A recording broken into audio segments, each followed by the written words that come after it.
College വിദ്യാർത്ഥികളെ കാറിടിച്ച് കൊലപ്പെടുത്താൻ ശ്രമിച്ച കേസിലാണ് മണവാളൻ എന്ന പേരിൽ അറിയപ്പെടുന്ന യൂട്യൂബർക്കെതിരെ ലുക്കൌട്ട് നോട്ടീസ് പുറപ്പെടുവിച്ചത്. കേരളവർമ്മ കോളേജ് റോഡിൽ വെച്ച് മോട്ടോർ സൈക്കിൾ യാത്ര ചെയ്യുകയായിരുന്ന 2 കോളേജ് വിദ്യാർത്ഥികളെ കാറിടിച്ച് കൊലപ്പെടുത്താൻ ശ്രമിച്ചു എന്നാണ് കേസ്. ഇപ്പോൾ സോഷ്യൽ മീഡിയയിലൂടെയും ന്യൂസിലൂടെയും നമ്മൾ കണ്ടുകൊണ്ടിരിക്കുന്ന ഒരു വാർത്തയാണിത്. മണവാളൻ മീഡിയ എന്ന പേരിൽ യൂട്യൂബ് ചാനൽ നടത്തുന്ന മണവാളൻ എന്നറിയപ്പെടുന്ന വ്യക്തിക്കെതിരെയാണ് പോലീസ് ലുക്കൌട്ട് നോട്ടീസ് കൊടുത്തിരിക്കുന്നത്. യൂട്യൂബിൽ മണവാളൻ എന്നറിയപ്പെടുമെങ്കിലും അദ്ദേഹത്തിന്റെ യഥാർത്ഥ പേര് മുഹമ്മദ് ഷഹിൻ ഷാ എന്നാണ്. മണവാളനെതിരെ പുറപ്പെടുവിച്ചിരിക്കുന്ന ലുക്കൌട്ട് നോട്ടീസിന്റെ പകർപ്പാണിത്. ഇതിൽ പ്രകാരം ഈ ഫോട്ടോയിൽ കാണുന്നയാൾ Thrissur west police station CK number പ്രകാരം കേസിലെ പ്രതിയാണ്. ഇയാൾ സംഘം ചേർന്ന് 19/4/2024 ഏകദേശം 5:53 തൃശൂർ കേരളവർമ്മ കോളേജ് റോഡിൽ വെച്ച് മോട്ടോർ സൈക്കിളിൽ യാത്ര ചെയ്തിരുന്ന 2 കോളേജ് വിദ്യാർത്ഥികളെ കാറിടിച്ച് കൊലപ്പെടുത്തുവാൻ നോക്കിയ കേസിലെ പ്രധാന പ്രതിയാണ്. സംഭവ സമയം പ്രതി വാഹനം ഓടിച്ചിരുന്നതായും സംഭവത്തിനു ശേഷം നാളിതുവരെയും ഒളിവിൽ കഴിഞ്ഞു വരുന്നയാളുമാണ്. അയാൾ മണവാളൻ എന്ന പേരിൽ യൂട്യൂബ് ചാനൽ നടത്തി വരുന്നയാളുമാണ്.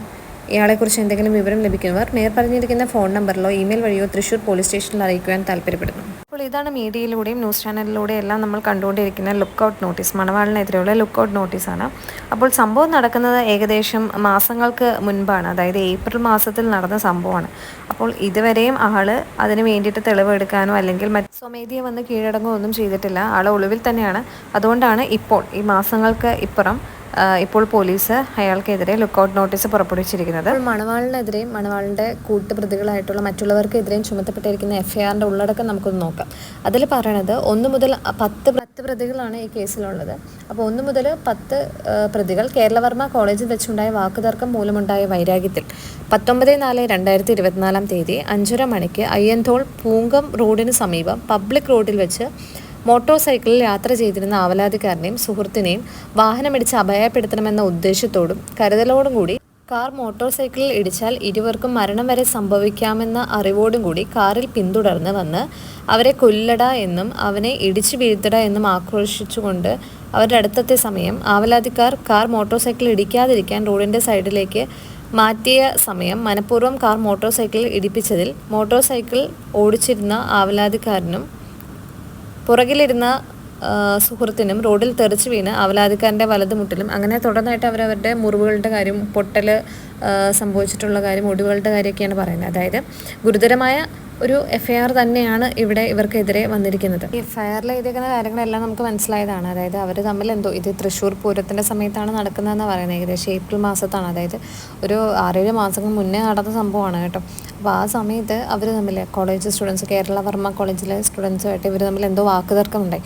അതിനുശേഷം അവരെ എന്തിനാണ് എന്ന് ക്ലിയർ ആയിട്ട് അതിൽ പറയുന്നില്ല. ഈ ബൈക്ക് എടുത്തിട്ട് 2 പേര് അവിടെ നിന്ന് പോകുന്നുണ്ട്. അപ്പോൾ അവരെ കൊല്ലാൻ വേണ്ടി കൊല്ലടാ എന്നും പറഞ്ഞുകൊണ്ടാണ് പുറകെ കാർ എടുത്തുകൊണ്ട് ഈ മണവാളൻ എന്ന് പറയുന്ന ആളും മറ്റ് പ്രതികളും എല്ലാം കൂടെ ചേർന്ന് ഇവരെ പിന്തുടർന്ന് പോകുന്നു. അപ്പോൾ ബൈക്ക് വെട്ടിച്ചിട്ട് അവർ വീണ് അവർക്ക് ഇങ്ങനെ സംഭവിക്കുന്നു, മുറിവുകളും ഒടിവുകളൊക്കെ സംഭവിക്കുന്നുണ്ട്. അപ്പോൾ ഇതിൽ മനഃപൂർവ്വം അവരെ കൊല്ലാൻ വേണ്ടി തന്നെ ശ്രമിച്ചാണ് അവരെ പിന്തുടർന്നതെന്നും അവരെ ഉപദ്രവിക്കാൻ നോക്കിയെന്നുള്ള രീതിയിലാണ് കേസ് വന്നിരിക്കുന്നത്. അപ്പം മണവാളൻ ഒഴിച്ച് ബാക്കി 10 പ്രതികൾ കൂടിയുണ്ട്. മൊത്തം 10 പ്രതികളാണ് ഈ കേസിലുള്ളത്. അപ്പം അവരൊക്കെ കീഴടങ്ങിയിട്ടുണ്ടെന്നാണ് അറിയാൻ കഴിഞ്ഞിരിക്കുന്നത്. പക്ഷേ മണവാളൻ എന്നറിയപ്പെടുന്ന മുഹമ്മദ് ഷഹിൻ ഷാ അയാൾ മാത്രം ഇതുവരെ കീഴടങ്ങാത്തതുകൊണ്ടാണ് ഈ മാസങ്ങൾക്കിപ്പുറം ഇപ്പോൾ അയാൾക്കെതിരെ ലുക്കൌട്ട് നോട്ടീസ് പുറപ്പെടുവിച്ചിരിക്കുന്നത്. അപ്പോൾ ഈ സംഭവം ഇങ്ങനെയൊക്കെയാണ്. അപ്പോൾ മണവാളൻ എന്ന് പറഞ്ഞ യൂട്യൂബ് ചാനൽ നമുക്കറിയാം ഏകദേശം 1 മില്യണിനേക്കാളും കൂടുതൽ സബ്സ്ക്രൈബേഴ്സുള്ള അത്യാവശ്യം ആൾക്കാർക്ക് കണ്ടുകൊണ്ടിരിക്കുന്ന ഒരു യൂട്യൂബ് ചാനലാണ്. അത്യാവശ്യം നല്ലൊരു ഇൻഫ്ലുവൻസറാണ് പുള്ളിക്കാരൻ. പ്രാങ്ക് മുതൽ അതുപോലെ പ്രാങ്ക് വീഡിയോസൊക്കെയാണ് ആൾ ചെയ്തുകൊണ്ടിരിക്കുന്നത്. അങ്ങനെ യൂട്യൂബിൽ ഫേമസ് ആയി അത്യാവശ്യം സബ്സ്ക്രൈബേഴ്സൊക്കെ ആയിട്ട് പോയിക്കൊണ്ടിരുന്ന ചാനലായിരുന്നു. അപ്പോൾ ഇപ്പോൾ ഇങ്ങനെ ഒരു ന്യൂസ്, അതായത് ഇപ്പോൾ യൂട്യൂബ് ചാനൽ നടത്തുന്ന ഒരാൾക്കെതിരെ വന്ന ഗുരുതരമായ ഒരു ആരോപണം അല്ലെങ്കിൽ ഗുരുതരമായ ഒരു കേസ് തന്നെയാണ്.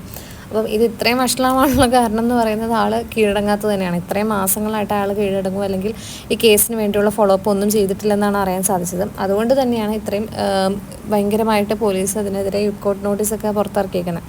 അപ്പോൾ ഈ സംഭവത്തിൽ എന്തായാലും ആളുടെ ഭാഗത്ത് തെറ്റ് സംഭവിച്ചിട്ടുണ്ടാവാം, തീർച്ചയായും ഉണ്ടാവും. കാരണം ഈ പറഞ്ഞ FIR പ്രകാരം നമുക്ക് മനസ്സിലാവുന്നത് അവരെ കൊല്ലാൻ വേണ്ടി തന്നെ അവരുടെ പുറകെ പിന്തുടർന്ന് അവരെ ആക്രമിക്കാൻ ചെന്നിട്ടുണ്ടെന്ന് തന്നെയാണ്. ഈ ആക്രമിക്കപ്പെട്ട ആൾക്കാരുടെ ഭാഗത്തും തെറ്റുണ്ടാവാം, അത് നമുക്കറിയില്ല അവിടെ എന്താ സംഭവിച്ചത്. അവിടെ 2 കൂട്ടരും തമ്മിൽ അടി ഉണ്ടായിട്ടുണ്ടെന്ന് മാത്രമേ മനസ്സിലാവുന്നുള്ളൂ. അപ്പോൾ അവിടെ എന്താ സംഭവിച്ചതെന്ന് നമുക്ക് കറക്റ്റായിട്ട് അറിയില്ല. എന്നിരുന്നാലും മണവാളൻ എന്ന് പറഞ്ഞ ആളും അവരുടെ കൂട്ടുപ്രതികളും ചേർന്ന് അവരെ കൊല്ലാൻ ശ്രമിച്ചിട്ടുണ്ട്. അവരെ പിന്തുടർന്ന് വണ്ടി ഇടിച്ച് കൊല്ലാനായി ശ്രമിച്ചിട്ടുണ്ടെങ്കിൽ അത് തീർച്ചയായും അവർ ശിക്ഷിക്കപ്പെടേണ്ട ഒരു കേസ് തന്നെയാണ്. അതിങ്ങനെ ലുക്കൗട്ട് നോട്ടീസൊക്കെ വന്ന സ്ഥിതിക്ക് ഇത് അവർക്ക് കോടതിയിൽ പ്രൂവ് ചെയ്യാനൊന്നും പറ്റിയില്ല, അവർക്ക് അവരുടേതായ തെളിവുകളൊന്നും ഹാജരാക്കാൻ കഴിഞ്ഞില്ലെങ്കിൽ തീർച്ചയായും അവർ ശിക്ഷിക്കപ്പെടുക തന്നെ ചെയ്യും. അപ്പോൾ ഇങ്ങനെ ഒരു ന്യൂസൊക്കെ മീഡിയയിൽ വന്നതിന് ശേഷം മണവാളൻ ഇൻസ്റ്റയിലൂടെ ഒരു പോസ്റ്റ് ഇട്ടിട്ടുണ്ടായിരുന്നു. Coin has 2 sides, I will show you the other side, the explanation video is loading.